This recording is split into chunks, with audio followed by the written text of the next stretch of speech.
Ang nakakabinging tunog ng nababasag na kristal ang unang bumasag sa marangyang katahimikan ng bulwagan. Kasunod nito ay ang sabay-sabay na pagtigil ng mahinang tugtugin, ang kolektibong paghinga ng mga eleganteng bisita, at ang pagtapon ng isang madilim na likido sa isang perpektong puting suit. Para kay Celestina Reyes o Ara, ang mantsa ng mamahaling red wine sa suot ng lalaking nasa harap niya ay parang dugo. Isang simbolo ng biglaan at tiyak na kamatayan ng kanyang trabaho. Nabitawan niya ang silver tray na hawak niya. Bumagsak ito sa marmol na sahig na may kasamang ingay na umalingaw sa buong grand ballroom ng Del Fuego Tower. Naramdaman ni Ara na huminto ang pag-ikot ng kanyang mundo. Ang lahat ng mga mata na kanina lang ay abala sa pagkislap ng mga alahas at pag-uusap tungkol sa milyon-milyong pisong kontrata ay nakatuon na ngayon sa kanya. Sa kanya, ang hamak na waiter na gumawa ng pinakamalaking pagkakamali ng kanyang buhay. Patay! Bulong niya sa sarili. Ang kanyang puso ay dumadagundong sa kanyang dibdib na parang gustong kumawala. Ito na ang katapusan ko. Nanginginig ang kanyang mga kamay. Naramdaman niya ang pangingilid ng luha sa kanyang mga mata, isang luha ng takot at hiya. Hindi niya magawang itaas ang kanyang paningin. Nakatitig lang siya sa mantsa, sa pulang simbolo ng kanyang kapahamakan. Miss, isang boses ang bumasag sa kanyang pagkatulala. Malalim, kalmado, walang bakas ng galit.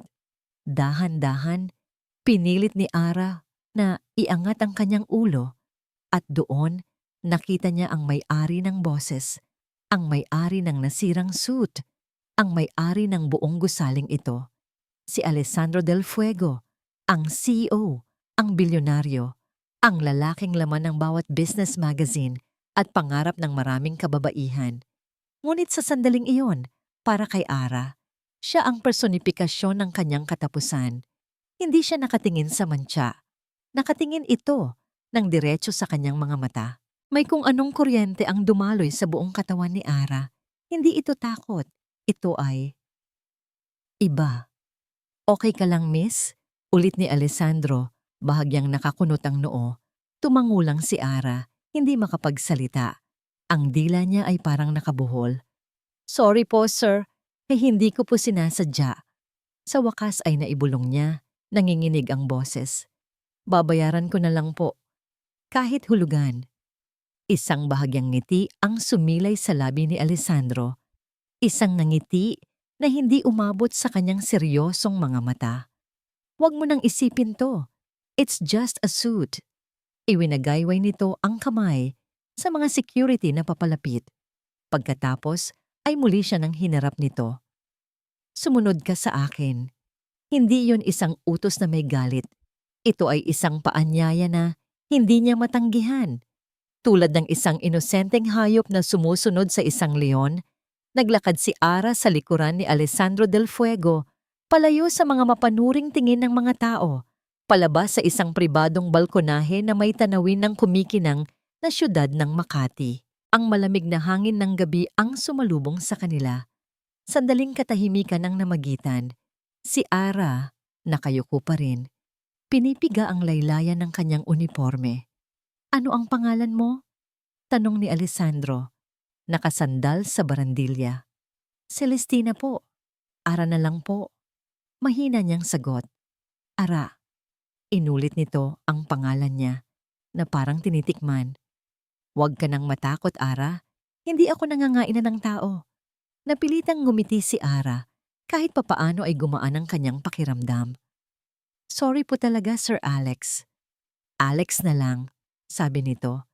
Masyadong formal ang gabi para sa sir. Tumingin ito sa kanya at sa ilalim ng liwanag ng buwan, nakita ni Ara ang isang bagay sa mga mata nito na hindi niya nakikita sa mga litrato sa magazine.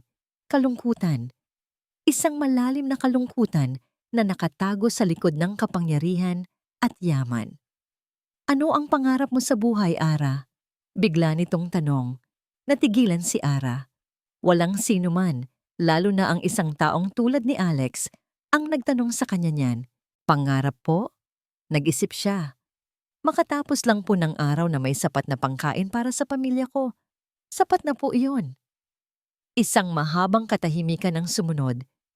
Tumingin si Alex sa malayo, sa mga ilaw ng syudad. Minsan, ang mga simpleng bagay ang pinakamahirap makamit. Hindi na alam ni Ara kung ano ang sasabihin.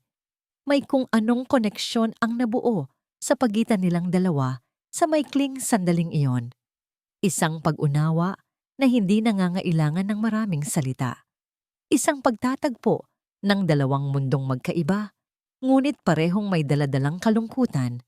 Ang sumunod na mga oras ay malabo sa kanyang alaala. Isang sayaw na hindi niya inaasahan. Mga kamay ni Alex sa kanyang baywang. Mga tawanan na puno ng alak at panandaliang paglimot sa kung sino sila. Ang gabi ay isang mahabang panaginip. Isang gabing pinagsaluhan nila ang kalungkutan. Isang paghahanap ng init sa gitna ng lamig ng kani-kanilang mundo. At sa isang marangyang silid sa pinakatuktok ng gusali, sa gitna ng mga kumot na seda at tanawin ng buong syudad, dalawang kaluluwa ang nagtagpo sa isang paraan na hindi nila parehong pinlano. Isang pagkakamali. Isang magandang pagkakamali. Ngunit ang umaga ay laging dumarating upang gisingin ang lahat mula sa panaginip. Nagising si Era sa sinag ng araw na tumatama sa kanyang mukha. Napakalamig ng kanyang katabi. Nang imulat niya ang kanyang mga mata, nakita niya ang katotohanan. Wala na si Alex. Ang tanging bakas na naiwan ay ang gusot sa kabilang bahagi ng kama at ang amoy ng mamahalin nitong pabango. Bumangon siya. Naramdaman ang bigat ng hiya at pagsisisi. Nakita niya ang kanyang uniforme na maayos na nakatupi sa isang silya. At sa ibabaw nito, may isang sobre. Nanginginig ang mga kamay na binuksan niya ito. Sa loob, may isang makapal na bungkos ng libu-libong piso at isang maliit na papel na may sulat kamay. Salamat sa gabi. Sana sapat na ito. Walang pangalan, walang emosyon. Parang isang resibo. Para siyang sinampal ng katotohanan. Para sa kanya. Ang gabing iyon ay isang koneksyon. Para dito, isa lang itong transaksyon. Naramdaman ni Ara ang unti-unting pag-init ng kanyang mga mata. Isang butil ng luha ang pumatak sa perang nasa kamay niya. Hindi niya kinuha ang pera. Mabilis siyang nagbihis, hindi na lumingon pa sa marangyang silid na naging saksi sa kanyang kahangalan. Lumabas siya ng hotel, dumaan sa mga staff na hindi man lang siya tinitingnan at humakbang palabas sa ilalim ng sikat ng araw. Bawat hakbang palayo ay isang pako sa kanyang puso. Ibinabaon ang alaala ng gabing iyon sa pinakamalalim na bahagi ng kanyang pagkatao. Lumipas ang maraming taon. Ang marangyang hotel ay napalitan ng isang maalikabok na bangketa sa Quezon City. Ang malamig na aircon ay napalitan ng nakakapasong init ng araw. At ang uniforme ng isang waiter ay napalitan ng isang lumang bestida. Sa ilalim ng isang malaking payong, abala si Ara sa pagbebenta ng palamig at merienda. Pawis na pawis, pero may ngiti sa kanyang labi habang pinagmamasdan ang 5 dahilan ng kanyang pagtitiyos. Ang 5 niyang anghel, ang 5 niyang bituin, 5 malulusog at makukulit na batang lalaki na naghahabulan sa kalapit na parke. Sina Andres, Angelo, Antonio, Alonzo at Adrian. Ang kanyang 5 bunga ng isang gabing pagkakamali. Ang kanyang 5 kayamanan. Mga anak, dahan-dahan lang. Sigaw niya, may halong pag-aalala at pagmamahal, bigla. Isang makintab at itim na luxury car ang huminto sa tapat mismo ng kanyang maliit na pwesto. Napatingin ang lahat. Hindi pangkaraniwan ang ganoong sasakyan sa lugar na yon. Hindi ito pinansin ni Ara. Pero dahan-dahan, bumaba ang tinted na bintana sa backseat. At mula sa loob, isang pamilyar na mukha ang tumambad sa kanya. Isang mukha na mas naging matipuno at seryoso sa paglipas ng panahon, pero pareho pa ring mga mata ang taglay, mga matang puno ng kapangyarihan at ng kalungkutan. Si Alessandro Del Fuego. Nakatitig ito sa kanya. Pero ang mga mata nito ay hindi lang sa kanya nakatuon. Ang mga mata nito ay tila sinusuri ang 5 niyang anak na ngayon ay huminto sa paglalaro at nakatingin din sa sasakyan. 5, 4, 3, 2, 1. Pinagmasdan ni Alex ang bawat mukha. Ang mga mukha na eksaktong replika ng mukha niya noong siya ay bata pa. Nabitawan ni Ara ang sandok na hawak niya. Nanigas siya sa kanyang kinatatayuan. Ang puso niya, na matagal nang natutong maging manhid, ay muling dumagundong ng mas malakas pa kaysa dati. At sa sandaling iyon, alam ni Ara na ang nakaraang pilit niyang ibinaon ay nagbabalik upang singilin siya. Para kay Alessandro Del Fuego, ang oras ay huminto. Ang ugong ng makina ng kanyang sasakyan ay nawala. Ang ingay ng lansangan ng Quezon City ay naging isang malayong bulong. Ang buong mundo sa labas ng kanyang bintana ay lumabo. Maliban sa 5 maliliit na figura na tumatakbo sa ilalim ng sikat ng araw. 5 batang lalaki, 5 mukha. Ang kanyang mukha, isang malamig na kuryente ang gumapang sa kanyang gulugod. Hindi ito pagkagulat na may kasamang saya. Ito ay isang pagkabigla na may bahid ng panganib, isang biglaang paglabag sa pader na maingat niyang itinayo sa paligid ng kanyang buhay. Nakita niya sa panganay ang kanyang sariling noo noong bata pa siya, ang paraan ng pagkunot nito kapag seryoso. Nakita niya sa isa pa ang kanyang mga mata, seryoso at tila malalim mag-isip. At sa pinakamaliit, nakita niya ang kanyang ngiti. Isang nangiti na matagal na niyang hindi nakikita sa salamin. Imposible. Pero naroon sa harap niya, isang buhay na ebidensya na hindi maikakaila. At pagkatapos, ang mga mata niya ay lumipat sa babaeng nagtitinda ng palamig. Ang babae mula sa gabing iyon. Ara, ang babaeng iniwan niya sa isang hotel room na may kasamang pera at isang malamig na pasasalamat. Mukha itong mas pagod, mas payat, ngunit ang parehong mga mata na puno ng hiya at determinasyon ay naroroon pa rin. Sir Alex, okay lang po ba kayo? Ang boses ng kanyang tita Elvira mula sa kabilang upuan ang gumising sa kanya mula sa pagkatulala. Hindi sumagot si Alex. Ang isip niya ay isang magulong karera ng mga tanong at hinala. Bakit ngayon lang? Bakit sa ganitong paraan? Miguel, ihinto mo ang sasakyan. Utos niya sa driver. Ang kanyang boses ay matigas at walang emosyon. Pero apo, protesta ni Elvira, madumi rito. Hindi ito lugar para sayo. Hindi niya pinansin ang inainahan. Itinulak niya pabukas ang pinto ng sasakyan at humakbang palabas.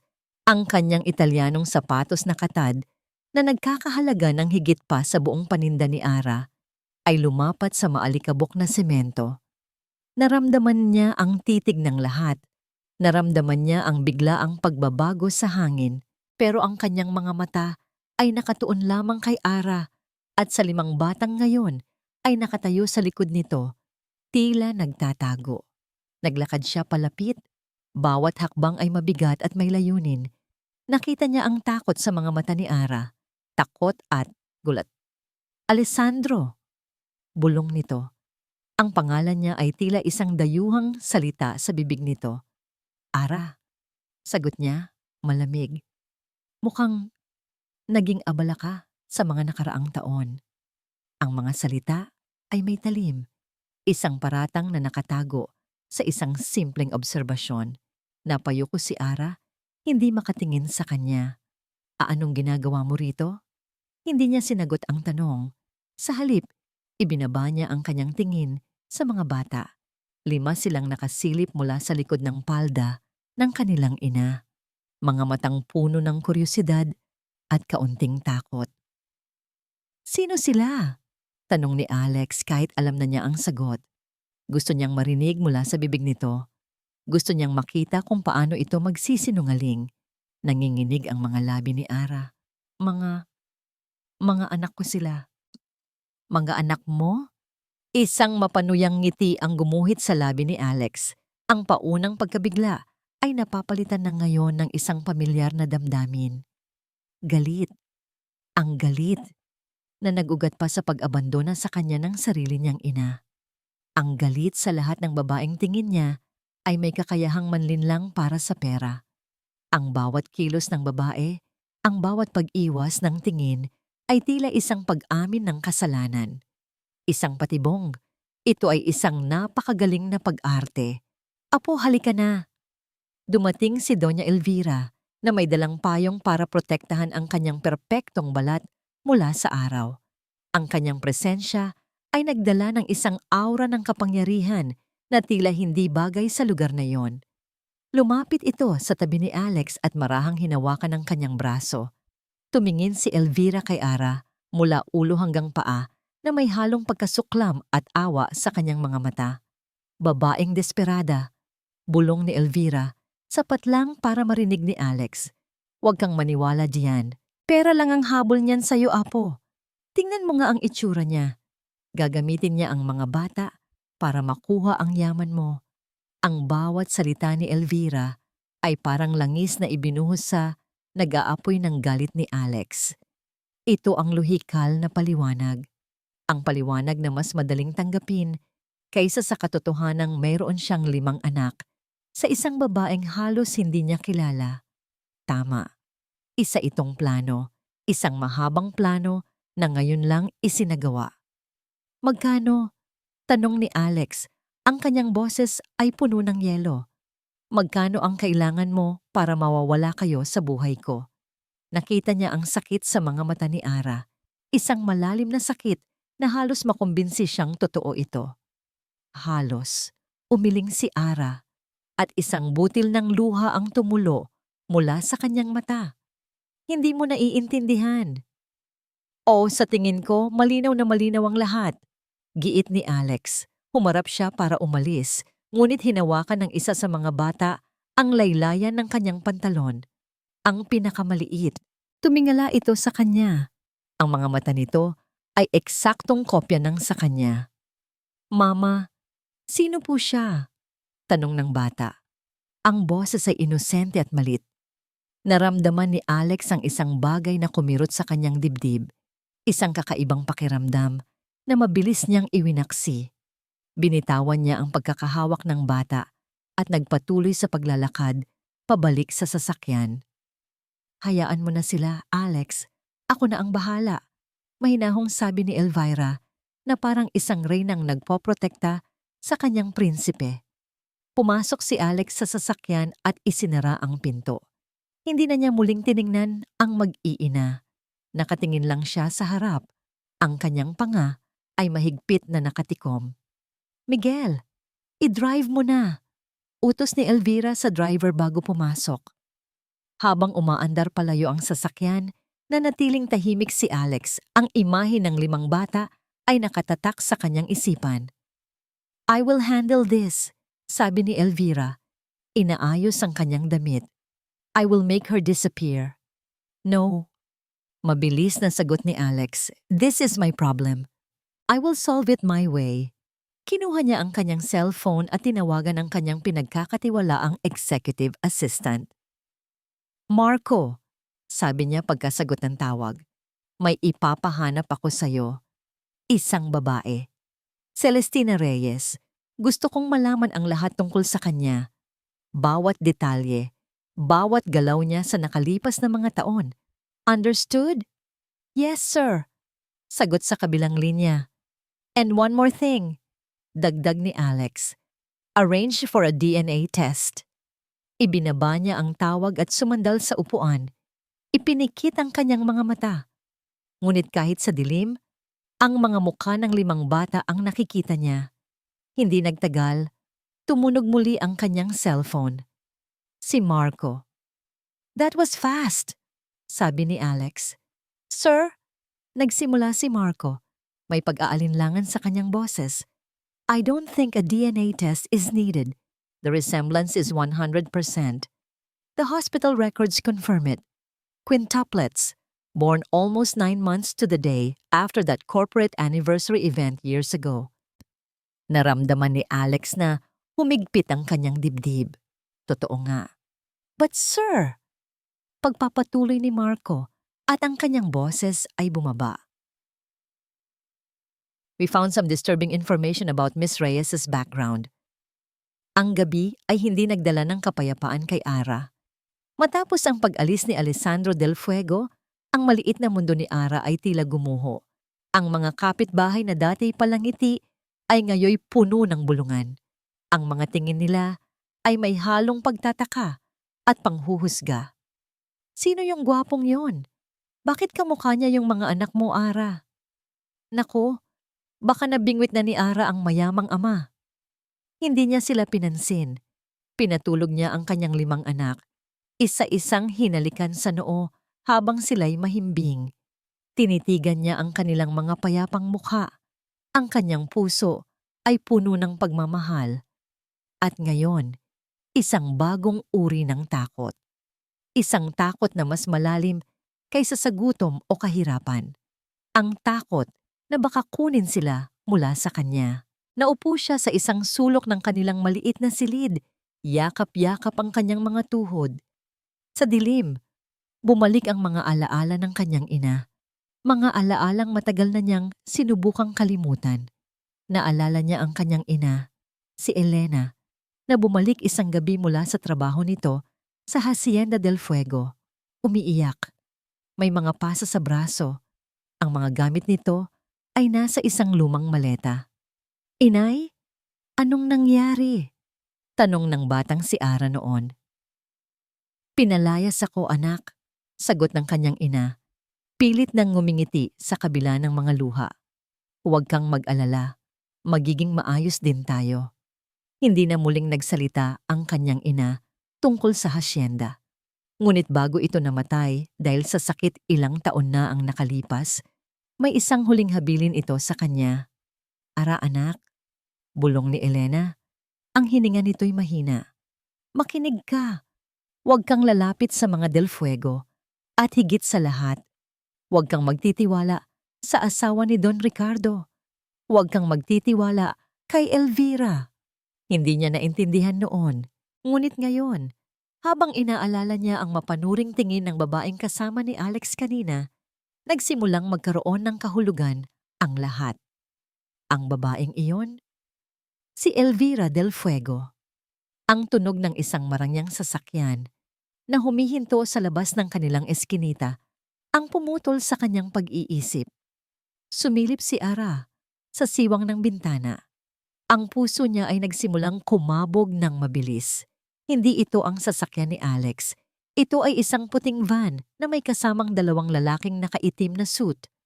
Bumukas ang pinto ng van at isang babae ang bumaba.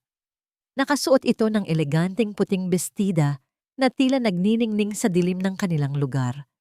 Kahit sa kalayuan, nakilala niya ito.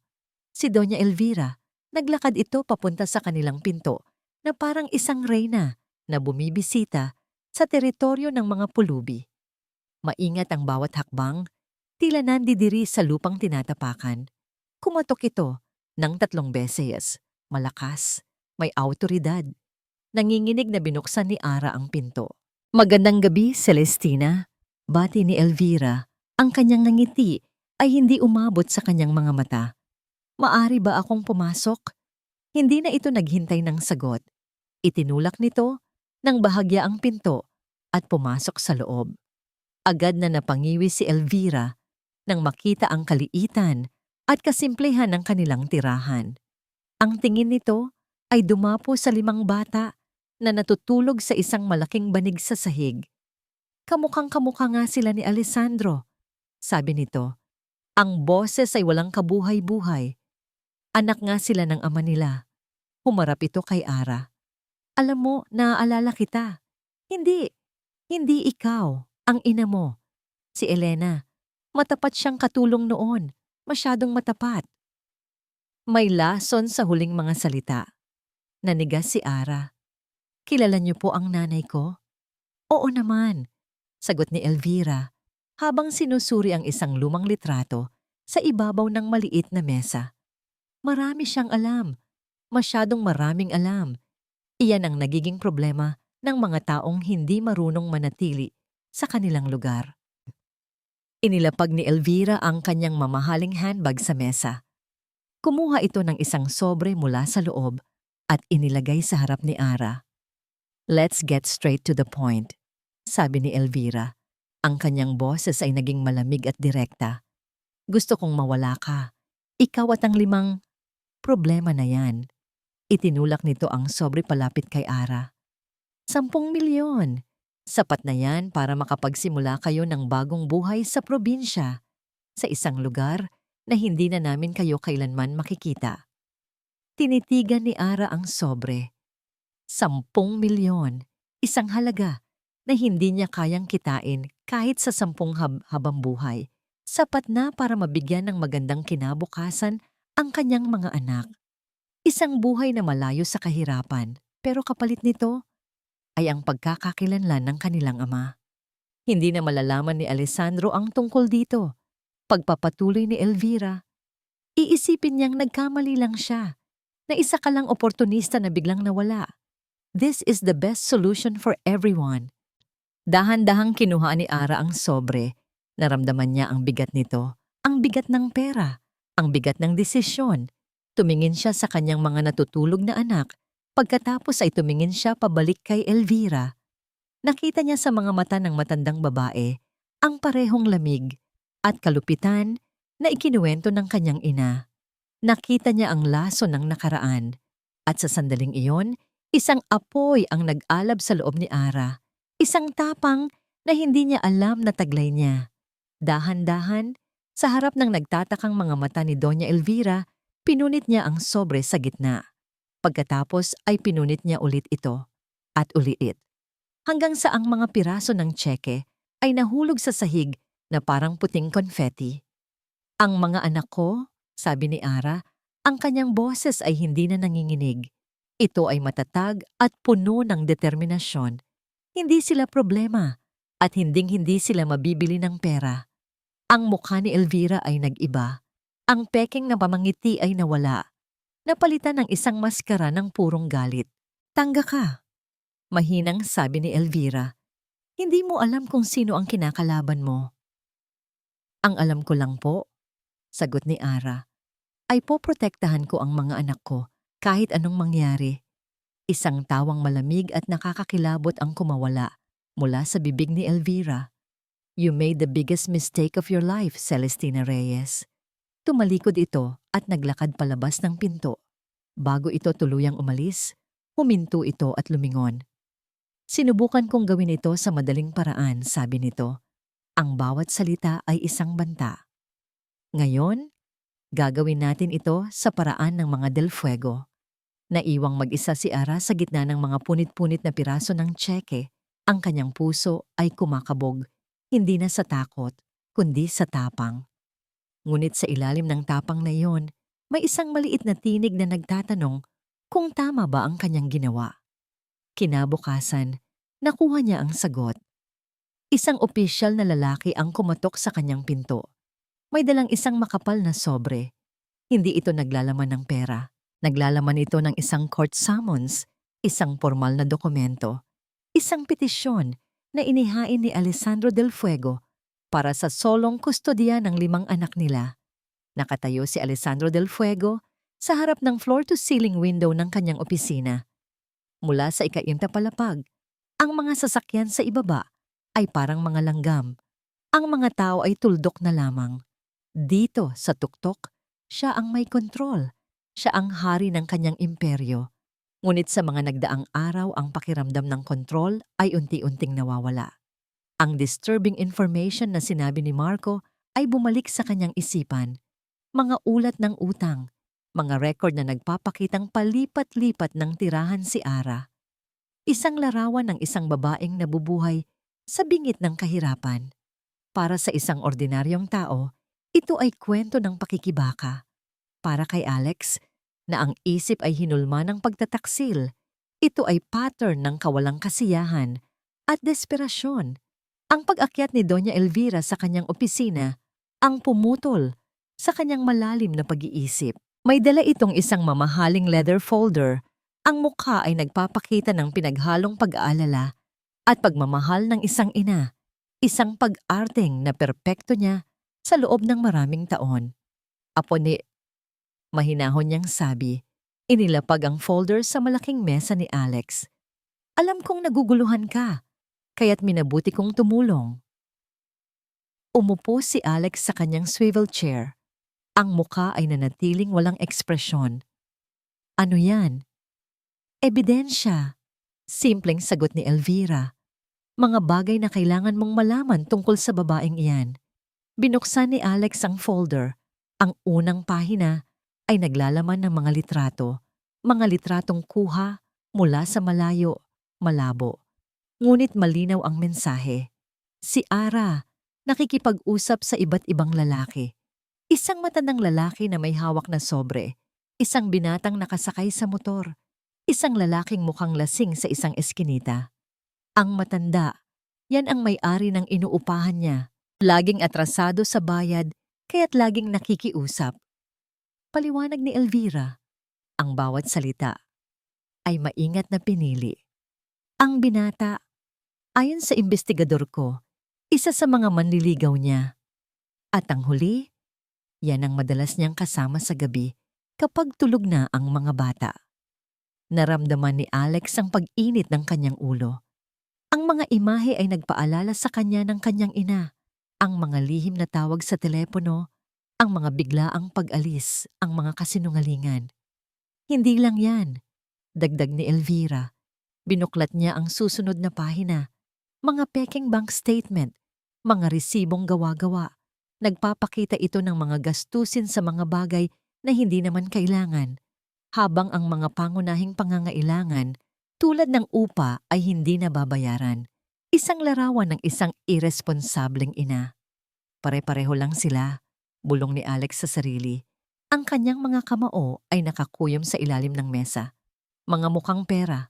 Hindi kita masisisi kung bakit ka nagalit, apo.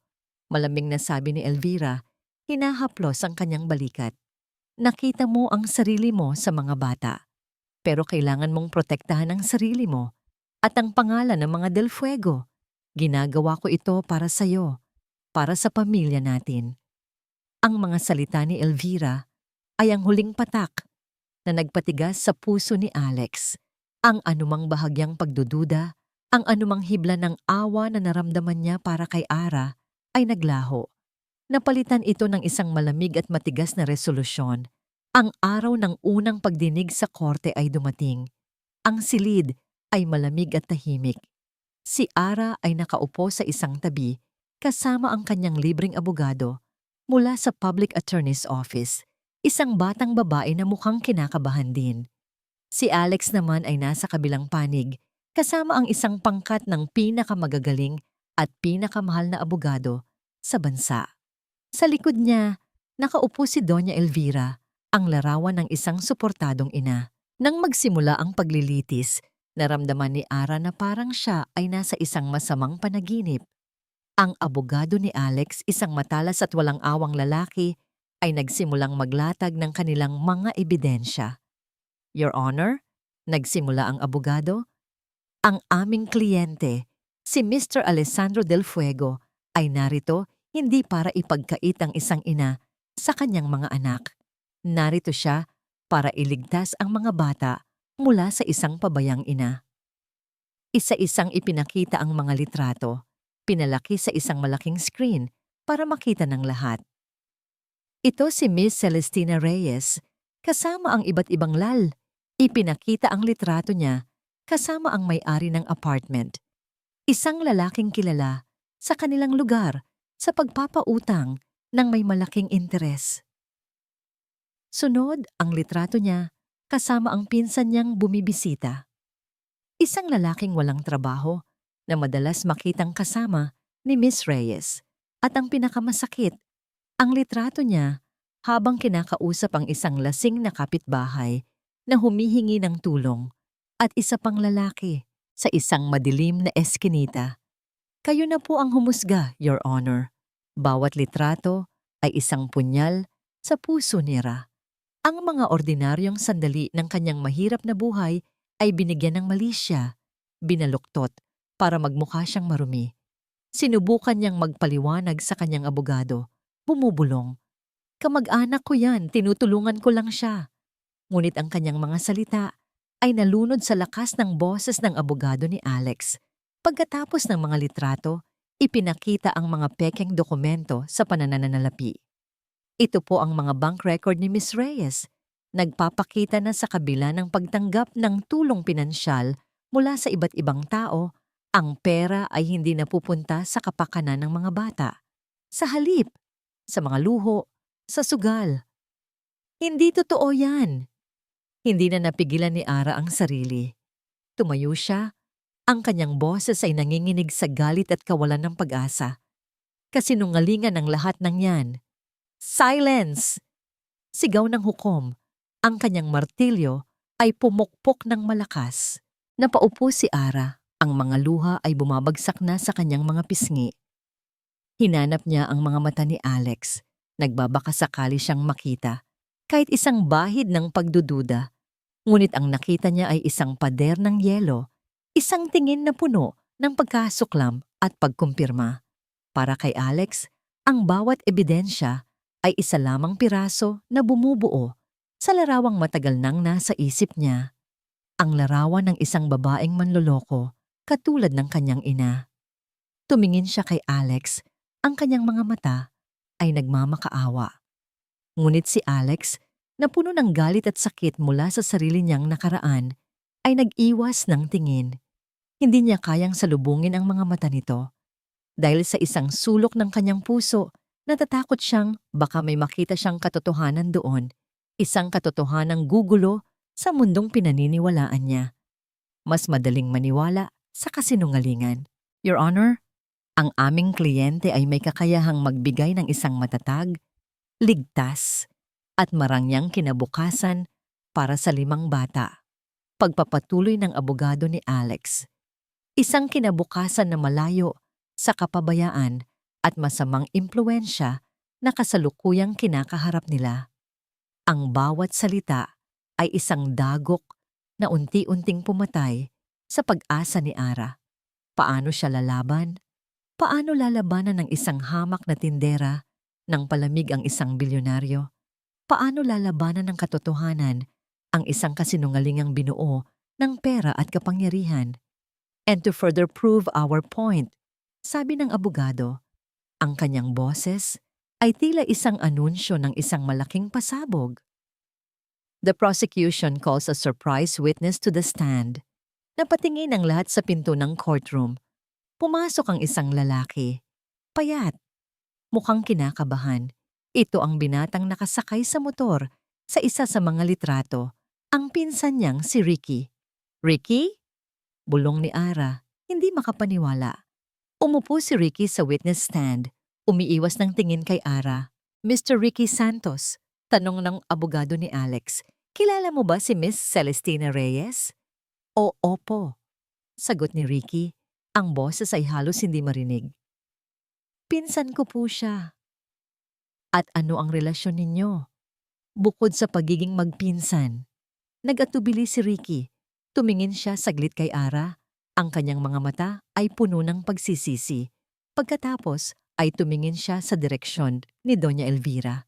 Isang bahagyang tango mula sa matandang babae ang nagbigay sa kanya ng lakas. Huminga siya ng malalim. May relasyon po kami. Isang kolektibong gasp ang narinig sa loob ng silid.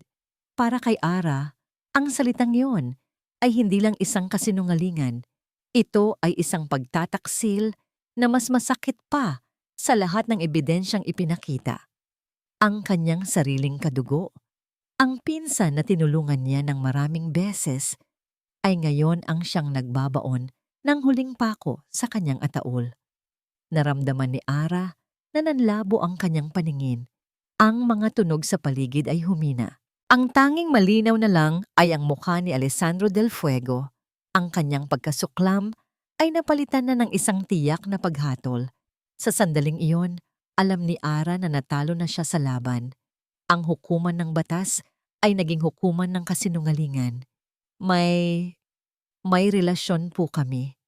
Ang mga salitang yon ni Ricky ay hindi pumasok sa tainga ni Ara. Tila mga lason na direktang tumusok sa kanyang puso. Pinaparalisa ang bawat himaymay ng kanyang pagkatao. Naramdaman niya ang pag-ugong sa kanyang paligid. Ang mga bulungan ng mga tao ay parang tunog ng mga bubuyog. Ang mukha ng hukom ay lumabo. Ang tanging malinaw sa kanya ay ang mukha ng kanyang pinsan. Isang mukha ng pagkakasala at pag-iwas. Hindi. Ang isang salita ay kumawala sa kanyang mga labi. Isang mahinang bulong na puno ng pagkabigla. Hindi totoo yan. Ricky, anong pinagsasabi mo? Pamilya tayo. Sumabog ang kanyang boses sa huling dalawang salita. Sinubukan niyang tumayo. Sinubukang tumakbo palapit dito para yugyugin at gisingin sa masamang panaginip na ito. Ngunit ang kanyang abogado ay marahang humawak sa kanyang braso. Pinipigilan siya. Miss Reyes, please. Ngunit huli na ang lahat. Ang pinsala ay nagawa na. Ang huling pako sa kanyang ataul ay naibaon na. Nakita niya ang abogado ni Alex na nagbigay ng isang bahagyang ngiti ng tagumpay. Nakita niya si Doña Elvira sa likuran. Ang mukha ay kalmado, ngunit ang mga mata ay nagdiriwang. At nakita niya si Alex. Sa huling pagkakataon, umasa siyang makakita ng kahit anong emosyon. Galit, pagkalito, kahit awa. Ngunit wala. Malamig lang. At pagkatapos, dahan-dahan, tumalikod ito. Ang pagtalikod na yon ang sumira sa kanya. Hindi ito pag-iwas ng tingin. Ito ay isang paghatol, isang pagsasara ng pinto. Ang pagtalikod sa anumang maliit na posibilidad na mayroon sila. Sa sandaling iyon, hindi lang ang kanyang mga anak ang nawala sa kanya, kundi pati na rin ang huling hibla ng paniniwalang may kabutihan pa sa mundo. Order in the court! Ang malakas na pukpok ng martilyo ang gumising sa kanya. Ang boses ng hukom ay umaling-awngaw, formal at walang pakiramdam. Naglalahad ng mga legal na termino na hindi na maintindihan ni Ara. Ang naririnig lang niya ay mga salitang paulit-ulit na tumatatak sa kanyang isipan. Kapabayaan, imoralidad, hindi karapat-dapat, at ang huling hatol. Dahil dito, ipinagkakaloob ng hukumang ito ang buo at solong kustodya ng 5 menor de edad na sina Andres, Angelo, Antonio, Alonso at Adrian Reyes sa kanilang ama, si Mr. Alessandro Del Fuego. Bam! Ang huling tunog ng martilyo ay parang isang putok ng baril sa kanyang dibdib. Natapos na. Tapos na ang laban. Hindi! Hindi maari! Sigaw ni Ara. Sa wakas ay nakawala sa pagkakahawak ng kanyang abogado. Tumakbo siya papunta sa gitna. Ang kanyang mga kamay ay nakaunat na parang nagmamakaawa sa hukom, sa langit, sa kahit sinong makikinig. Your Honor, nagmamakaawa po ako. Huwag niyo pong gawin to. Mga anak ko po sila. Ngunit walang nakinig. Tapos na ang sesyon. Ang mga abogado ni Alex ay nagkakamayan na. Si Alex ay papalabas na ng silid. Ang kanyang likod ay matigas at diretso. 2 babaeng social worker ang lumapit kay Ara. Ang kanilang mga mukha ay puno ng profesional na awa. Ma'am, kailangan na po naming isama ang mga bata. Sa labas ng courtroom, sa isang maliit na waiting area, naghihintay ang 5 niyang anak kasama ang isang court aide. Nang makita nila si Ara, tumakbo sila palapit sa kanya. Inay! Yinakap sila ni Ara ng mahigpit na parang ito na ang huling pagkakataon. At ito na nga. Mga anak ko, hagulgol niya, hinahalikan ang bawat isa sa kanila. Mahal na mahal kayo ni Inay. Tandaan niyo yan palagi. Inay, saan po tayo pupunta? Tanong ni Andres ang panganay na nakakaramdam na may mali. Ang mga social worker ay marahang lumapit. Mga bata, sasama muna kayo sa amin, okay? Ayaw po, sigaw ni Angelo, kumakapit sa binti ng ina. Kay Inay lang kami sasama. Nagsimula na ang pinakamasakit na eksena sa buhay ni Ara, ang marahang paghihiwalay sa kanya ng kanyang mga anak. Ang kanilang maliliit na kamay ay pilit na inaalis mula sa kanyang damit. "Inay! Inay! Huwag niyo po kaming iwan!" Ang sigaw nilang iyon ay isang kutsilyong humihiwa sa kanyang kaluluwa. Ang kanilang mga umiiyak na mukha, ang huling imaheng nakita niya habang hinihila sila palayo. "Mga anak," sigaw niya pabalik. Sinusubukang habulin sila, ngunit pinigilan siya ng mga gwardiya. "Mga anak ko yan, akin sila. Huwag niyo silang kunin." Ngunit unti-unti, nawala sila sa dulo ng pasilyo. Ang kanilang mga iyak ay humina hanggang sa katahimikan na lang ang natira. At sa katahimikang iyon, si Era ay napaluhod sa malamig na sahig ng pasilyo. Wala ng lakas, wala ng luha. Tanging isang malalim at nakakabinging kahungkagan. Hindi niya alam kung paano siya nakauwi. Ang kanyang mga paa ay parang may sariling isip. Tinahak ang daan, pabalik sa isang bahay na hindi na matatawag na tahanan. Pagbukas niya ng pinto, ang katahimikan ang sumalubong sa kanya. Ang nakakabinging katahimikan kung saan dati ay puno ng tawanan, sigawan, at ingay ng 5 makukulit na lalaki. Ang amoy nila ay naroon pa. Ang mga laruan nila ay nakakalat pa sa sahig. Ang mga maliliit nilang tsinelas ay nasa tabi pa ng pinto. Ang lahat ay naroon, maliban sa kanila. Dahan-dahan siyang naglakad papasok. Ang kanyang mga mata ay walang buhay. Ang kanyang mga kamay ay nanginginig. Dumapo ang kanyang tingin sa isang maliit at lumang laruang kotse sa sahig. Ang paborito ni Adrian, ang kanyang bunso. Dinampot niya ito. Malamig. Walang buhay. At doon, sa gitna ng katahimikan ng kanyang nawasak na mundo, ang huling hibla ng kanyang pagtitimpi ay bumigay. Napahiga siya sa sahig, yakap-yakap ang maliit na laruan. At isang sigaw ang kumawala mula sa kaibuturan ng kanyang kaluluwa. Hindi isang iyak, isang sigaw. Isang sigaw ng isang inang inagawan ng kanyang mga anak. Isang sigaw ng sakit na walang katapusan, walang lunas, at walang pag-asa. Ang Del Fuego Mansion ay hindi na isang bahay. Ito ay naging isang marangyang palaruan. Sa utos ni Alessandro Del Fuego, ang isa sa mga malalaking bulwagan ay ginawang indoor playground. Puno ito ng pinakamahal at pinakabagong mga laruan. May video game consoles na may malaking screen, may race car tracks, may mga robot na nagsasalita. Lahat ng bagay na kayang bilhin ng pera para pasayahin ang 5 bata ay naroon. Ngunit ang bulwagan ay laging tahimik. Napanalunan ni Alex ang kustodya. Nakuha niya ang gusto niya. Pinatunayan niya sa kanyang sarili na siya pa rin ang may kontrol. Ngunit habang tinitingnan niya ang 5 batang lalaki na nakaupo sa gitna ng kayamanan, hindi tagumpay ang nararamdaman niya, kundi isang malaking, nakakabinging pagkatalo.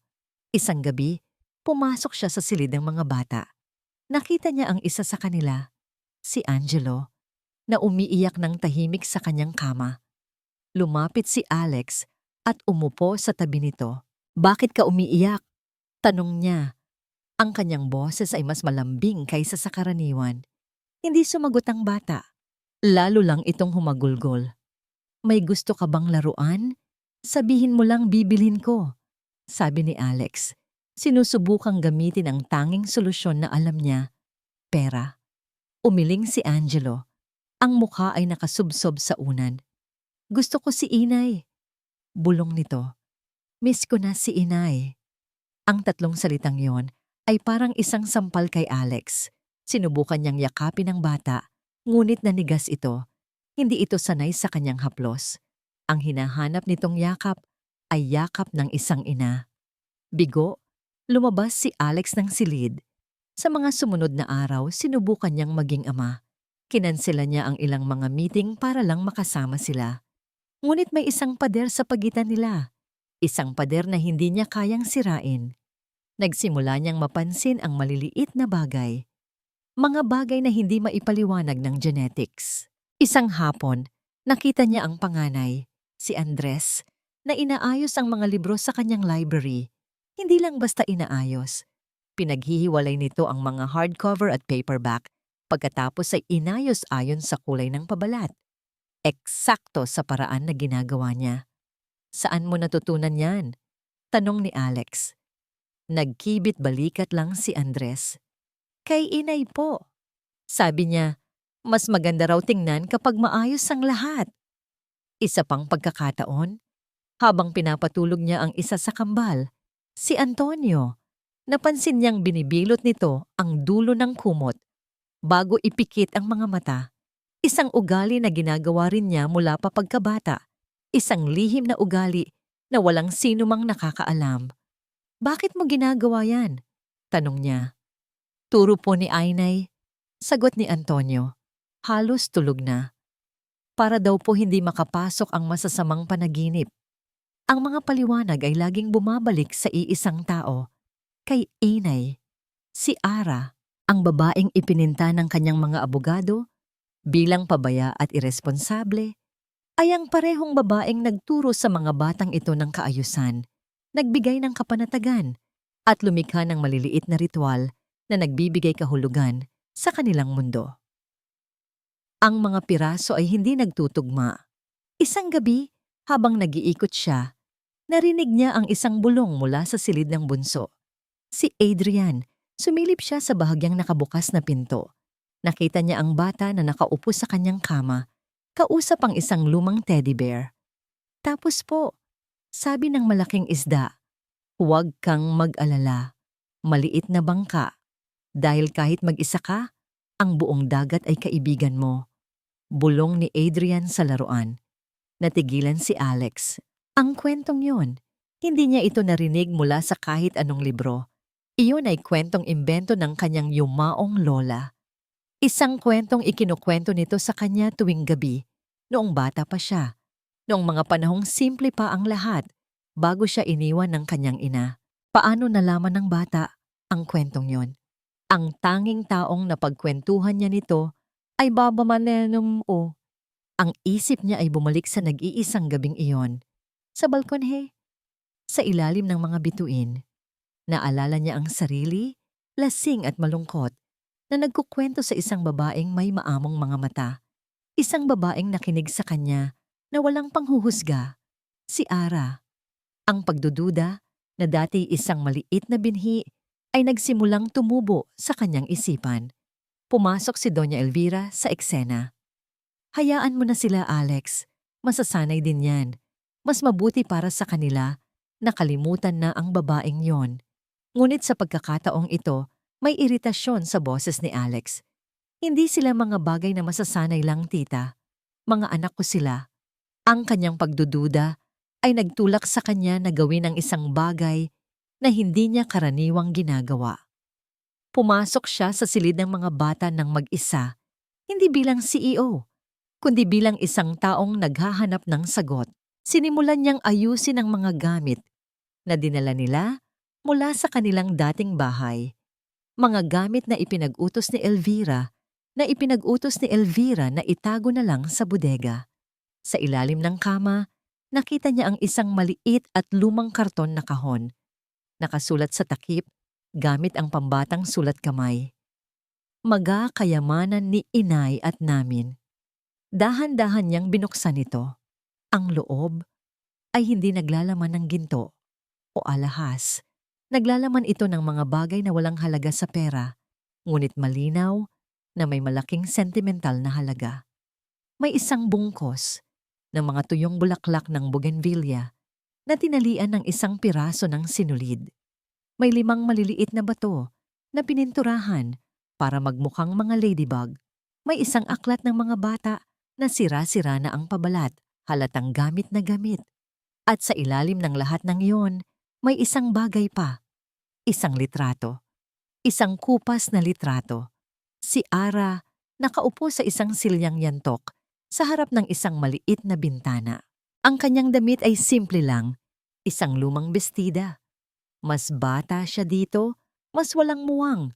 Ang kanyang buhok ay nakatali lang. Pero hindi iyon ang nakakuha ng pansin ni Alex. Ang tiyan niya, malaki at bilog. Ang dalawa niyang kamay ay nakapatong dito na parang niyayakap ang pinakamahalagang bagay sa mundo. At ang kanyang mukha. Tinitigan ni Alex ang mukha ni Ara sa litrato. Ang kanyang mga labi ay may isang matamis at payapang ngiti. Ang kanyang mga mata ay nakapikit na parang ninanamnam ang bawat sandali. Ang buong itsura niya ay nagliliwanag. Walang bakas ng desperasyon, walang bakas ng pagkukunwari, walang bakas ng isang babaeng may masamang plano. Ang nakita niya ay purong pagmamahal. Ang dalisay at walang kondisyong pagmamahal ng isang ina para sa mga anak na nasa sinapupunan pa lang niya. Isang babaeng nag-iisa, marahil ay takot at walang pera, ngunit masaya. Masaya sa pagdating ng kanyang mga anak. Naramdaman ni Alex ang paninikip ng kanyang lalamunan. Ang imahe sa litrato ay direktang sumasalungat sa lahat ng kasinungalingang ipinakain sa kanya. Ang babae sa litratong ito ay hindi isang kontrabida. Siya ay isang ina. Dinala niya ang litrato sa liwanag. At sa likod nito, may isang maikling sulat kamay. Para sa aking 5 bituin, hindi pa man tayo nagkikita. Kayo na ang buong mundo ko, mahal na mahal kayo ni Inay. Ang mga salitang iyon, simple at taos puso. Ang gumuho sa huling pader ng kanyang depensa. Isinara niya ang kanyang mga mata at ang lahat ng mga eksena mula sa korte ay bumalik. Ang mga pekeng litrato, ang mga pekeng dokumento, ang taksil na pinsan, at si Ara, umiiyak at nagmamakaawa. Sa unang pagkakataon, hindi niya nakita si Ara bilang isang kaaway. Nakita niya ito bilang isang biktima. At kung biktima si Ara, sino ang tunay na kontrabida? Ang kanyang tingin ay napunta sa pinto, na parang nakikita niya ang anino ni Doña Elvira sa labas. Ang babaeng nagbigay sa kanya ng lahat ng ebidensya. Ang babaeng nagpakita ng labis na interes na mawala si Ara sa kanilang buhay. Isang malamig na realisasyon ang gumapang sa kanyang sistema. Paano kung lahat ng ito ay isang malaking kasinungalingan? Ang bawat araw na wala ang kanyang mga anak ay isang maliit na kamatayan para kay Ara. Ang bigat sa kanyang dibdib ay hindi nawawala. Isang pare-parehong sakit na kasama niya mula paggising hanggang sa panaginip. Sinubukan niyang lumaban sa legal na paraan, ngunit ang kanyang libreng abogado ay umiling lang. Wala tayong bagong ebidensya, Ara. Natalo na tayo. Ngunit ang puso ng isang ina ay hindi sumusuko. Kung hindi niya sila makukuha sa pamamagitan ng batas, gagawa siya ng paraan. Kahit na ang paraan na yon ay ang pinakahamak sa lahat. Nalaman niya mula sa isang dating kasamahan na ang Del Fuego Mansion ay nangangailangan ng mga extra na hardinero para sa isang malaking landscaping project. Gamit ang isang pekeng pangalan at isang malaking salakot para itago ang kanyang mukha, nag-apply siya. Walang nakakilala sa kanya. Para sa kanila, siya lang si Elena, isang tahimik na babae na masipag magtrabaho. Ang sahod ay halos hindi sapat, ngunit hindi iyon ang habol niya. Ang habol niya ay ang pagkakataong masilayan. Kahit mula sa malayo ang kanyang 5 bituin. Mula sa hardin, sa likod ng mga halaman ng rosas, nakikita niya sila. Nakikita niya silang naglalaro sa isang balkonahe sa 2 palapag. Mukha silang malungkot, payat. Ang kanilang mga tawa na dati umaalingaw-ngaw sa kanilang maliit na bahay ay wala na. Bawat araw, pinapanood niya sila. Tinitiis ang sakit ng pagiging isang estranghero sa sarili niyang mga anak. Ang puso niya ay nadudurog sa bawat pagkakataon na nakikita niyang may isang yaya na sinusubuan sila o isang gwardiya na tinutulungan silang itali ang sintas ng sapatos, mga bagay na siya lang dapat ang gumagawa. Isang hapon, habang nag-aalis siya ng mga damo, napansin niya ang isang bagay na kakaiba.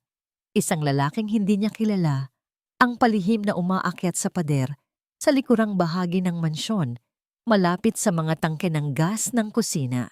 Ngunit bago pa niya ito mapag-isipan, Tinawag siya ng head gardener para sa ibang gawain. Makalipas ang ilang sandali, habang abala siya sa pagdidilig, isang amoy ang pumukaw sa kanyang pansin. Amoy ng nasusunog na plastik. Tumingala siya. Mula sa bintana ng silid kung saan niya madalas nakikita ang mga bata, may lumalabas na manipis na itim na usok. Sa simula, inakala niyang imahinasyon lang niya. Ngunit ang usok ay kumapal ng kumapal, naging itim. At kasunod nito, ang isang tunog na nagpatindig ng lahat ng balahibo sa kanyang katawan. Ang nakakabiyinging tunog ng smoke alarm. Nabitawan ni Ara ang hawak niyang hose. Ang mga ibang hardinero at staff ay nagsimulang magpanik. May mga sumisigaw, may mga tumatakbo palayo. Ngunit si Ara ay hindi gumalaw. Ang kanyang mga mata ay nakapako sa bintanang iyon. Ang bintana ng silid ng kanyang mga anak. Ang mga bata. Isang sigaw ang kumawala sa kanyang lalamunan. Nasa loob ang mga anak ko. Nakita niya ang apoy. Sa simula ay maliit lang na kulay kahel, ngunit sa loob lang ng ilang segundo, lumaki ito. Naging isang halimaw na nilalamon ang mga kurtina. Nababasag ang salamin ng bintana dahil sa init. Ang takot ay parang yelong gumapang sa kanyang ugat. Ngunit isang damdamin ang mas malakas pa kaysa sa takot. Ang instinto ng isang ina. Huwag kang pumasok. Delikado. Sigaw ng head gardener habang tumatakbo si Ara papunta sa pinto ng mansyon. Hindi niya ito pinansin. Ang tanging naririnig niya ay ang pagtibok ng kanyang puso at ang mga sigaw ng kanyang mga anak sa kanyang isipan. Sinubukan siyang harangin ng 2 security guard sa main door. "Ma'am, bawal po. Hintayin natin ang mga bumbero." "Wala tayong panahon." Sigaw ni Ara. Ang kanyang boses ay basag sa desperasyon. Nasa loob ang mga anak ko. Ginamit niya ang lahat ng kanyang lakas. Itinulak niya ang mga gwardiya, sinipa, sinaktan.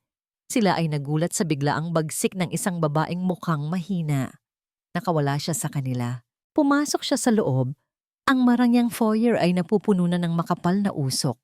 Mahirap huminga. Ang init ay nakakapaso. Andres, Angelo, Antonio, Alonzo, Adrian. Ang kanyang mga sigaw ay halos hindi marinig sa gitna ng ugong ng apoy at pagbagsak ng mga debris mula sa kisame. Sinundan niya ang pinanggagalingan ng pinakamatinding usok, pataas. Sa ikalawang palapag, bawat hakbang sa engranding hagdanan ay isang pakikipaglaban. Ang usok ay humahapdi sa kanyang mga mata. Ang init ay parang pumapaso sa kanyang balat. Hinubad niya ang kanyang damit pang itaas, itinakip sa kanyang ilong at bibig, at nagpatuloy sa pag-akyat. Sa dulo ng pasilyo, naroon ang silid. Ang pinto ay nakasara, ngunit ang ilalim nito ay nagliliwanag sa kulay kahel. Mainit ang doorknob.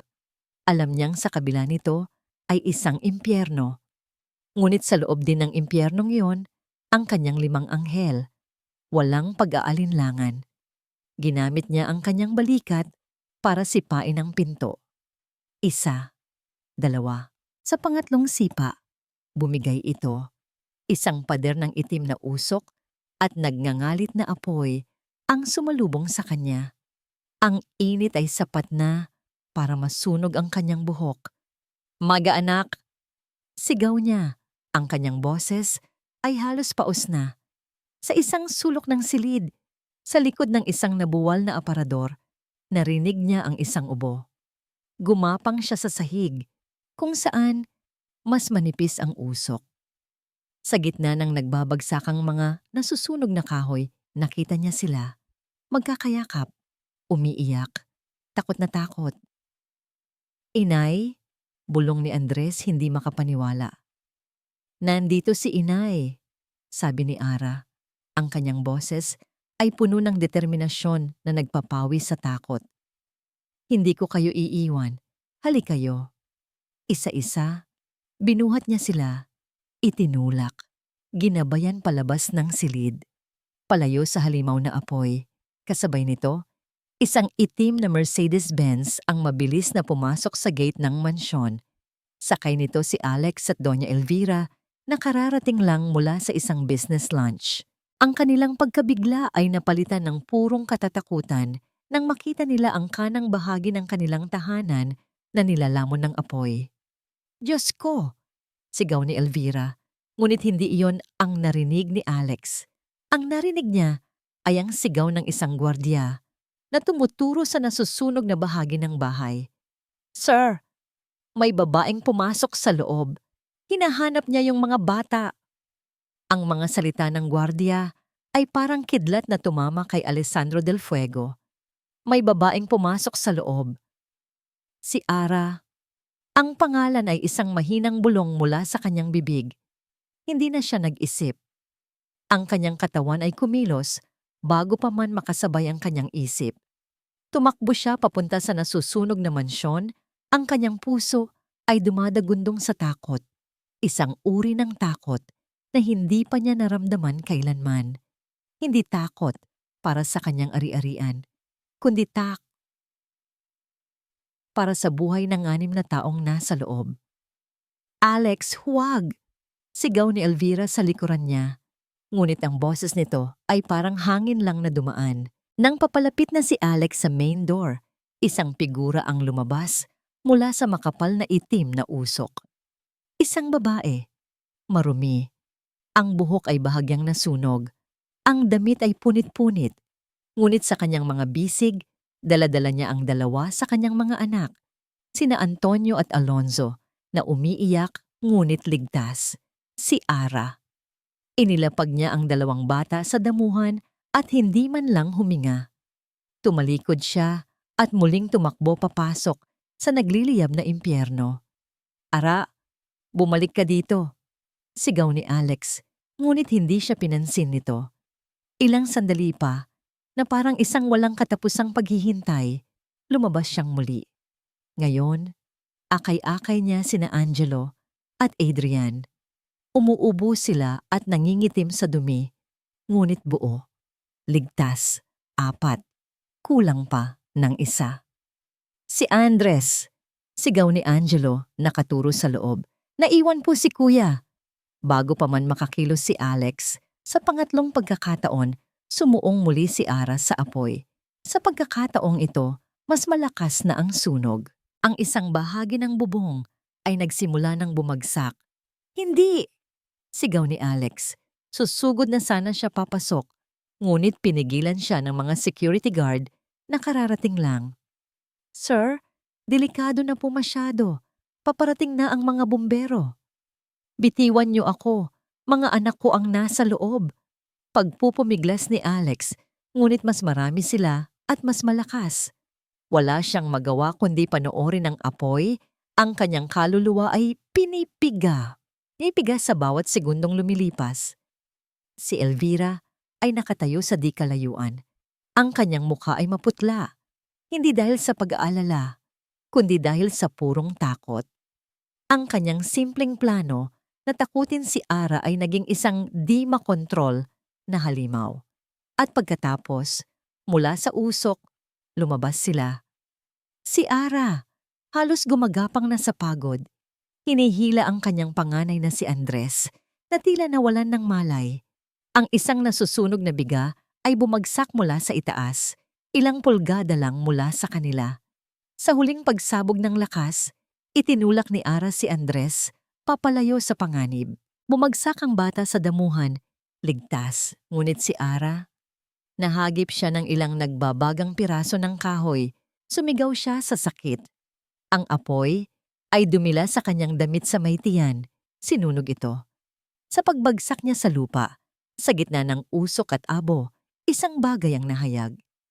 Isang bagay na nagpahinto sa paghinga ni Alex. Ang kanyang damit ay nasunog at punit. At sa ilalim nito, sa kanyang balat, ay isang peklat. Hindi ito isang maliit na peklat.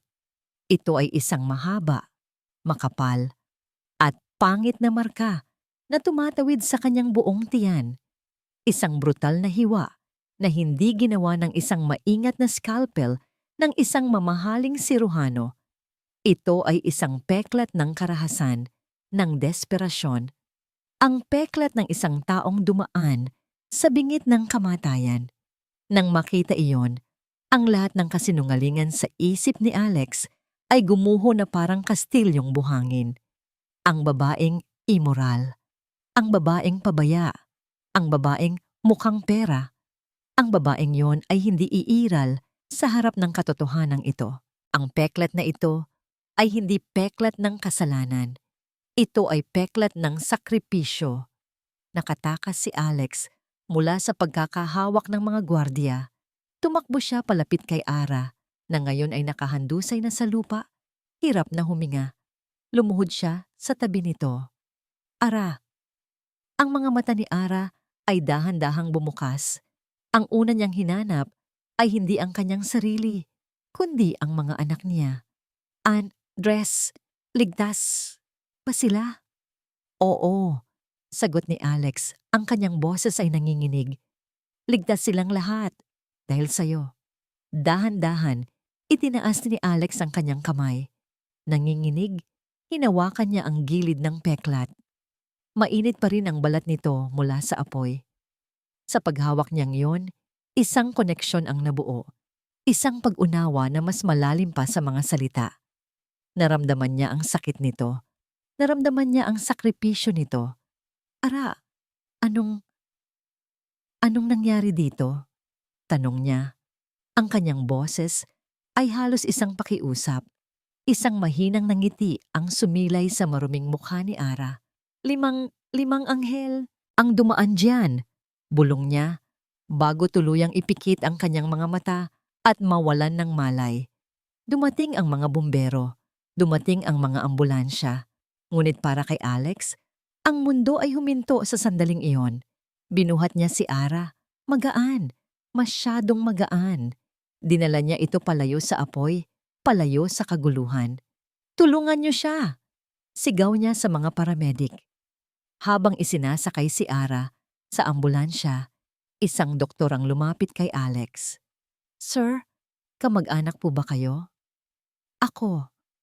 Ako ang ama ng mga anak niya. Sagot ni Alex. Ang mga salita ay tila bago sa kanyang bibig.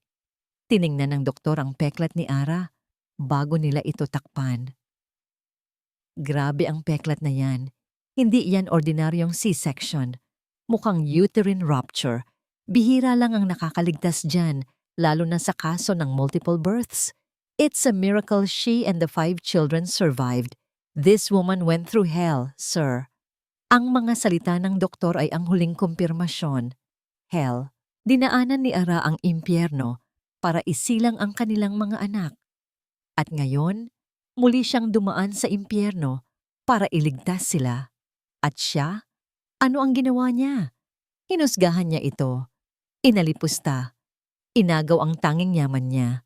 Isang matinding sakit at pagsisisi ang bumalot sa puso ni Alex, mas mainit at mas mapanira kaysa sa apoy na tumutupok sa kanyang mansyon. Ang puting pasilyo ng ospital ay naging opisina ni Alessandro Del Fuego. Mula sa isang upuan sa labas ng intensive care unit kung saan naroon si Ara, ginawa niya ang mga tawag na dapat ay noon pa niya ginawa. Ang mga salita ng doktor, "This woman went through hell," ay paulit-ulit na umalingaw-ngaw sa kanyang isipan. Isang martilyong pumupukpok sa kanyang konsensya. Marco? Sabi ni Alex sa kanyang telepono. Ang kanyang boses ay malamig at mapanganib. Gusto kong imbestigahan mo ulit ang lahat. This time, walang impormasyon na dadaan kay Doña Elvira. Direktang mag-report ka sa akin. Bawat detalye. Bayaran mo kung sino ang kailangang bayaran. Walang limitasyon sa budget. Gusto kong malaman ang bawat kasinungalingan. Hindi na niya kailangang maghintay ng matagal. Sa kapangyarihan ng pera at impluensya ng mga Del Fuego, ang katotohanan ay mabilis na lumabas. Unang tawag. Mula sa isang pribadong imbestigador. Sir, aaminin ko po, pineke namin ang mga litrato. Ang mga lalaki ay mga kamag-anak at kapitbahay lang. Binayaran kami para palabasin na may mali siya. Pangalawang tawag, mula sa isang contact sa bangko. Mr. Del Fuego, ang mga bank statement na ipinakita sa korte ay gawa-gawa lang. Ang totoong account ni Miss Reyes ay halos walang laman. Ang tanging malaking deposito ay mula sa isang tseke na tinanggihan niyang i-cash. Pangatlong tawag, ang pinakamasakit. Si Ricky Santos, ang pinsan ni Ara na natunton sa isang bus terminal, papatakas na sana. "Sir, patawad po." Hagulgol nito sa telepono. "Binigyan po ako ng malaking pera ni Doña Elvira. Pinangakuan niya ako ng trabaho sa abroad. Sinabi niya sa akin kung ano ang sasabihin ko sa korte. Patawarin niyo po ako." Bawat tawag ay isang sampal. Bawat pag-amin ay isang patalim sa kanyang puso. Ang huling tawag ay mula sa kanyang head of security.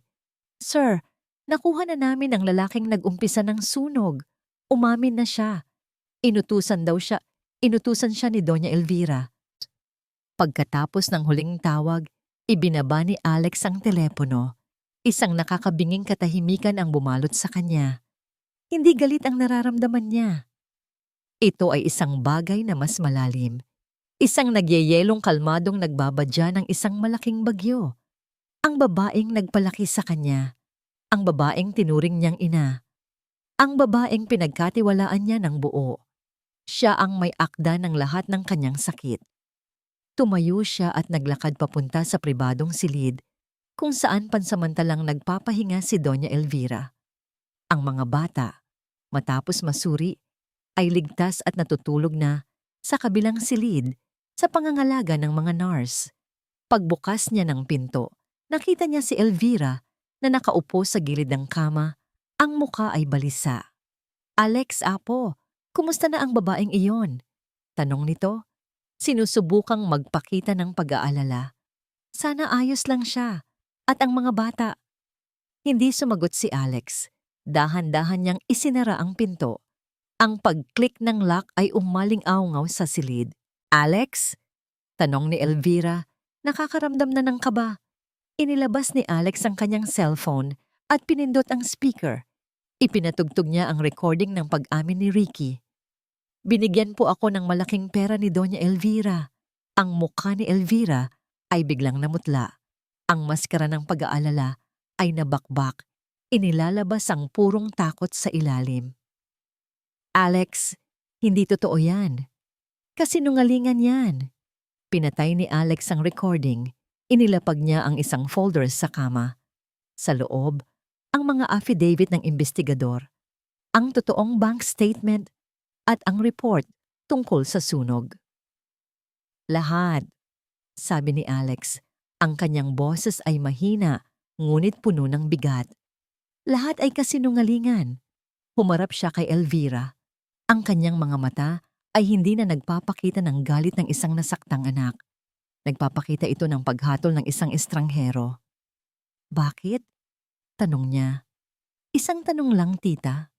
Bakit?" Sa wakas, bumigay si Elvira. Ang kanyang pagkukunwari ay gumuho. Ang mga luha ay nagsimulang dumaloy sa kanyang mga pisngi.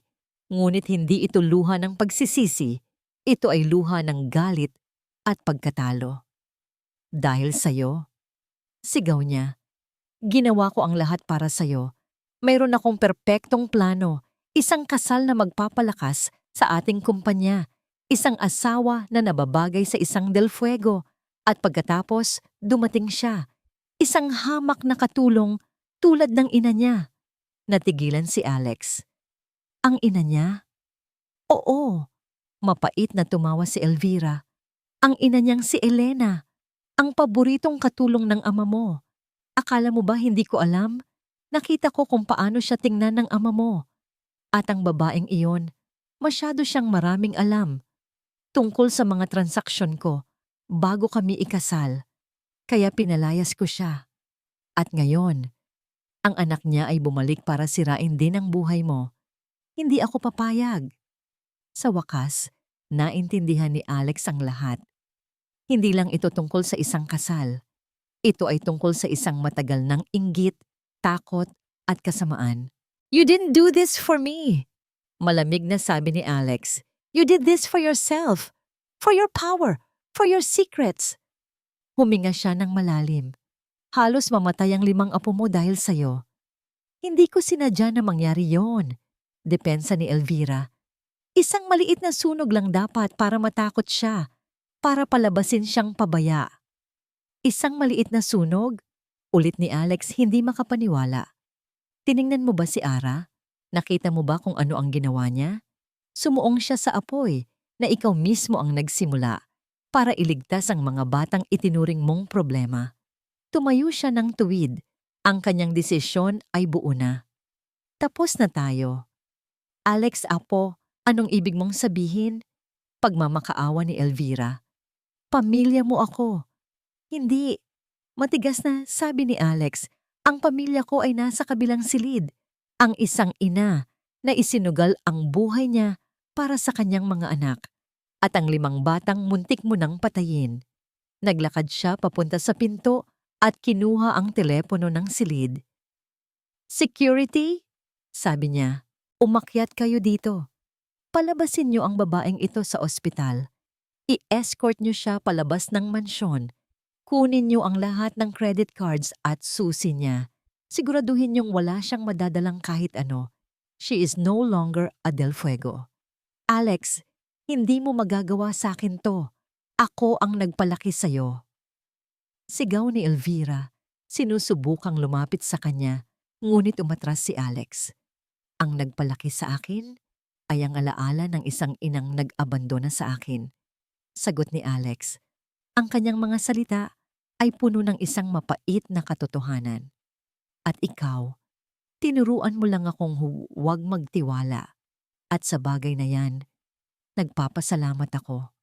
Binuksan niya ang pinto. Ang mga gwardya ay naghihintay na sa labas. Hinawakan nila si Elvira sa magkabilang braso. "Hindi! Bitiwan niyo ako! Alex, Apo, pakiusap!" Hindi lumingon si Alex habang hinihila palayo ang babaeng tinawag niyang ina. Isinara niya ang pinto at sumandal dito. Ang bigat ng kanyang desisyon ay bumagsak sa kanyang mga balikat. Ngunit sa ilalim ng bigat na yon, may isang bahagyang kagaanan. Tapos na ang mga kasinungalingan. Naglakad siya pabalik sa labas ng ICU. Huminto siya sa harap ng salamin. Pinagmamasdan si Ara na natutulog, na may mga benda sa katawan at mga tubo na nakakabit. Payapa. Maganda. Ang kanyang bayani. Hinawakan niya ang malamig na salamin. "Patawarin mo ako, Ara." Bulong niya. "Patawarin mo ako." Ang unang namulat kay Ara ay hindi ang kanyang mga mata, kundi ang kanyang pandinig. Isang mahinang tunog. Ang pamilyar na tunog ng paghinga ng kanyang 5 anak. Dahan-dahan niyang iminulat ang kanyang mga mata. Malabo sa simula. Pagkatapos ay unti-unting luminaw. Puti. Puti ang lahat. Ang kisame, ang mga dingding, ang kumot, amoy gamot. Nasa ospital siya. Naramdaman niya ang sakit sa kanyang katawan, ang hapdi ng mga paso. Ngunit ang lahat ng yon ay nawala nang ilibot niya ang kanyang paningin sa isang mahabang sofa sa tabi ng kanyang kama. Natutulog ng mahimbing ang kanyang 5 anghel. Magkakayakap, ligtas, mga anak. Bulong niya, ang kanyang lalamunan ay tuyo. Isang anino ang gumalaw mula sa sulok ng silid. Isang figura na nakaupo sa dilim na tila nagbabantay sa kanila buong gabi. Tumayo ito at lumapit sa liwanag. Si Alessandro. Mukha itong pagod. Mayroon itong mga itim na bilog sa ilalim ng mga mata. Ang mamahalin nitong suit ay gusot. Ngunit sa kanyang mga mata, wala na ang yelo, wala na ang galit. Ang naroon ay isang bagay na hindi pa nakikita ni Ara dati. Isang malalim, masakit na pagsisisi. "Gising ka na," sabi nito. Ang boses ay mahina. Ang unang pumasok sa isip ni Ara ay hindi ang sunog, kundi ang korte. Ang takot. Ang mga bata, wag mo silang kunin ulit. Pakiusap. Umiling si Alex at nakita ni Ara ang pangingilid ng luha sa mga mata nito. Hindi na, Ara. Hinding-hindi na. Lumapit ito sa kama. Kumuha ng isang baso ng tubig na may straw at marahang inalalayan ang kanyang ulo para makainom siya. Ang kilos na yon, na puno ng pag-iingat, ay mas nakakagulat pa kaysa sa lahat ng nangyari. Ligtas sila, sabi ni Alex, na upo sa upuan sa tabi ng kama. Ligtas silang lahat dahil sa'yo. Ikaw ang nagligtas sa kanila. Pagkatapos ay nagsimula siyang magkwento. Sinabi niya ang lahat. Ang tungkol sa mga kasinungalingan ni Elvira. Ang tungkol sa mga pekeng ebidensya. Ang pagtataksil ng kanyang pinsan. Ang totoong kwento sa likod ng galit ni Elvira sa kanyang ina. At kung paano niya pinalaya si Elvira sa kanilang buhay.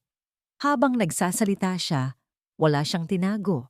Inamin niya ang kanyang pagkabulag, ang kanyang kayabangan, ang kanyang mga pagkakamali. Naniwala ako sa mga kasinungalingan dahil iyon ang gusto kong paniwalaan. Pag-amin niya, ang kanyang tingin ay nakatutok sa sahig. Pinaniwalaan ko na lahat ng tao ay kayang manloko dahil minsan na akong naloko. Ginamit ko ang nakaraan ko para husgahan ka. At dahil doon, halos nawala sa akin ang lahat. Tumingin siya kay Ara. Ang kanyang mga mata ay puno ng sakit. Walang salita ang sapat para sabihin kung gaano ako nagsisisi, Ara. Patawarin mo ako. Nakinig lang si Ara. Walang galit sa kanyang puso. Tanging isang malaking pagod at isang bahagyang kagaanan. Ang katotohanan. Sa wakas. Ang mahalaga, mahinang sagot ni Ara, ay ligtas ang mga bata. Ang simpleng sagot na yon na puno pa rin ng pag-aalala para sa kanilang mga anak at hindi sa sarili. Ang tuluyang bumasag sa puso ni Alex. Ang mga sumunod na araw ay simula ng isang mabagal na paghilom. Si Alex ay hindi umalis sa tabi ni Ara. Siya ang nag-asikaso sa lahat. Siya ang kumakausap sa mga doktor. Siya ang nagbabantay sa mga bata. Sa unang pagkakataon, nakita siya ng mga bata hindi bilang isang estrangherong kinatatakutan, kundi bilang isang ama. Siya mismo ang nagpapakain kay Ara. Sinusubuan ito ng lugaw na may pag-iingat. Isang kilos na hindi niya kailanman naisip na gagawin sa buong buhay niya. Hinuhugasan niya ang mukha nito gamit ang isang malambot na tuwalya. Binabasa niya ito ng mga kwento mula sa librong nakita niya sa kahon, ang librong sira-sira na, ang pabalat. Isang hapon, nang mas malakas na si Ara, dinala ni Alex ang mga bata sa silid. Isa-isang umakyat ang mga ito sa kama at yumakap sa kanilang ina. Ang kama sa ospital ay naging isang isla ng pagmamahal. Inay, ikaw po ang superhero namin, sabi ni Adrian. Ang tapang-tapang niyo po, sabi naman ni Andres. Inanakap sila ni Ara ng mahigpit. Ito na ang kanyang langit, ang kanyang tunay na yaman. Nang makalabas si Ara sa ospital, hindi sila umuwi sa nasunog na mansyon. Dinala sila ni Alex sa Hacienda del Fuego sa Batangas, ang lugar kung saan minsan nang sinakta ng kanyang ina. Gagawa tayo ng mga bagong alaala dito, sabi ni Alex. Mga alaalang masaya. At ginawa nga nila. Pinalitan ni Alex ang lahat ng mga tauhan na tapat kay Elvira. Ang hacienda, na dati simbolo ng sakit, ay naging isang kanlungan. Sa mga nagdaang linggo, ipinakita ni Alex ang kanyang pagbabago. Hindi sa salita, kundi sa gawa. Ipinakita niya sa 5 bata kung paano maging isang ama. Ipinakita niya kay Ara kung paano magtiwala muli. Isang hapon, habang papalubog ang araw, naglalakad sila sa hardin ng mga rosas, ang parehong hardin kung saan minsan nang nagtrabaho si Ara bilang isang hamak na hardinero. Huminto si Alex sa harap niya. Walang singsing na diamante sa kanyang kamay. Walang magarbong anunsyo. Ara, nagsimula siya. Ang kanyang boses ay seryoso. Pinakawalan kita noon. Isang pagkakamaling habang buhay kong pagsisisihan. Ngayon, hinding-hindi na kita pakakawalan pa. Lumuhod siya sa harap niya.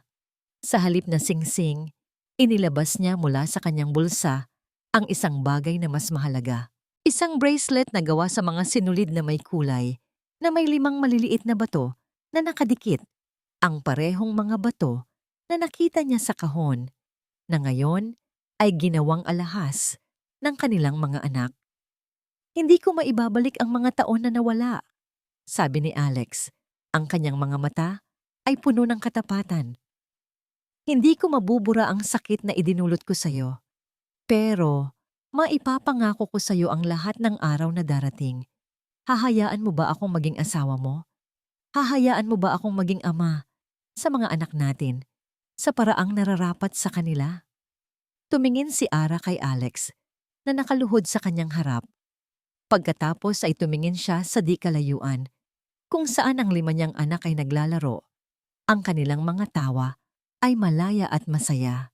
Tumulo ang mga luha sa kanyang mga mata. Ngunit sa pagkakataong ito, hindi ito luha ng sakit o kalungkutan. Ito ay luha ng pag-asa, ng pagpapatawad, at ng isang bagong simula. Ikaw at ang 5 nating anghel. Dagdag ni Alex, ang kanyang boses ay nanginginig sa emosyon. Kayo ang tunay na yaman ko. Tumango si Ara. Isang ngiti ang unti-unting sumilay sa kanyang mga labi.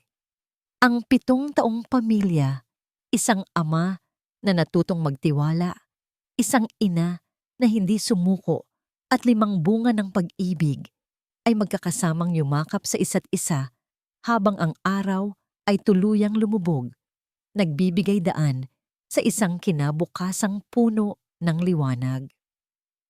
At dito nagtatapos ang kwento ni na Alessandro at Celestina at ng kanilang 5 bunga ng pag-ibig. Isang taos-pusong pasasalamat sa iyo, mahal naming tagapakinig, sa iyong pagsubaybay sa bawat kabanata ng kanilang paglalakbay. Mula sa isang gabi ng pagkakamali hanggang sa pagsubok ng apoy at sa wakas, sa isang kinabukasang puno ng pag-asa.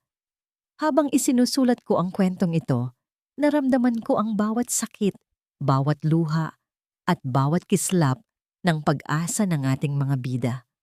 Ito ay isang paalala na ang tunay na pag-ibig ay hindi laging perpekto. Minsan, ito ay nasusugatan, nababalot ng pagdududa, at sinusubok ng mapait na nakaraan.